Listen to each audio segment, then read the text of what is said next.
here's the definition of mathematics, or math, according to Merriam-Webster. Number 1, the science of numbers and their operations, interrelations, combinations, generalizations, and abstractions, and of space, configurations, and their structure, measurement, transformations, and generalizations, which include algebra, arithmetic, calculus, geometry, trigonometry, and are all branches of mathematics. Number 2, a branch of operation in or use of mathematics. In the top part that I read, they specify the word operations. They say the science of numbers and their operations. This is the particular definition of operations that they mean. Any of various mathematical or logical processes, such as addition, of deriving one entity from others according to a rule.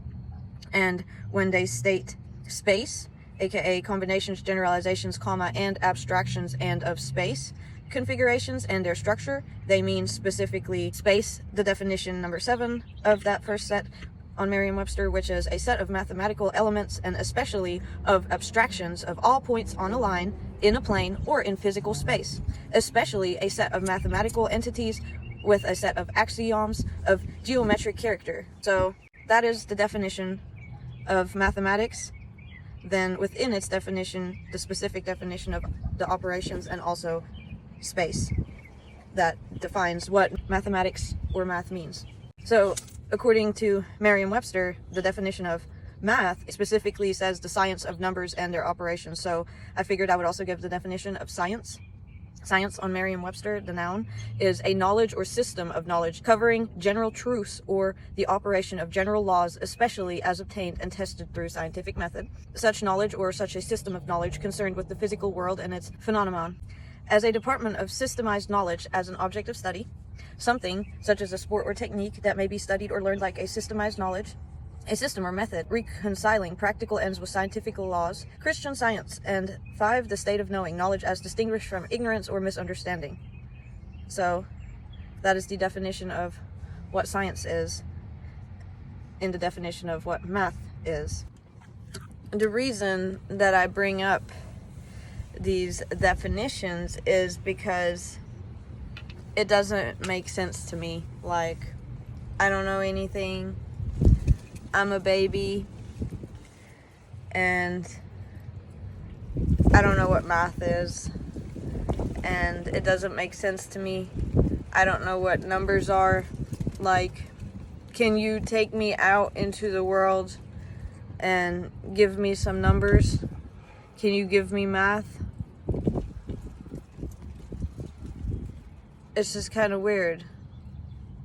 And can you give me the science? They're all just observations is what they are. They're observations. It seems to state that math and science are observations. And they seem to define things or objects or its in front of us. And that is what math and science seem to do. They seem to define what is in front of us so we can understand it, and that's why everyone can measure from point A to point B and all get the same number or similar number because we're measuring it and we're defining it in front of us, because ultimately math didn't exist in the beginning, you know. It didn't exist. It's like ghosts. And if you believe in math and science, then wouldn't that also mean you would have to believe in ghosts? Because you can't really see a ghost, you can't really give me a ghost, but you can measure it, right?